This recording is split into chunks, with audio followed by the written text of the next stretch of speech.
என் தேவைய சொல்லி சொல்லி உம்மை துக்கப்படுத்த மாட்டேன். என் தேவையே நீங்கதான்.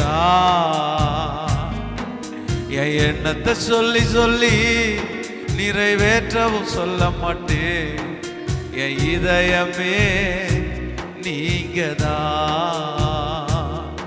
என் தேவனே, என் ஜீவனே, என் அன்பரே, என் சொந்தமே, என் தேவனே, என் ஜீவனே, என் அன்பரே, என் சொந்தமே. இந்த வானம் பூமியாவுமாலும் தேவன் நீங்கதான். இந்த உயிருடலில் உள்ளவரை பாடல் நீங்கதான்.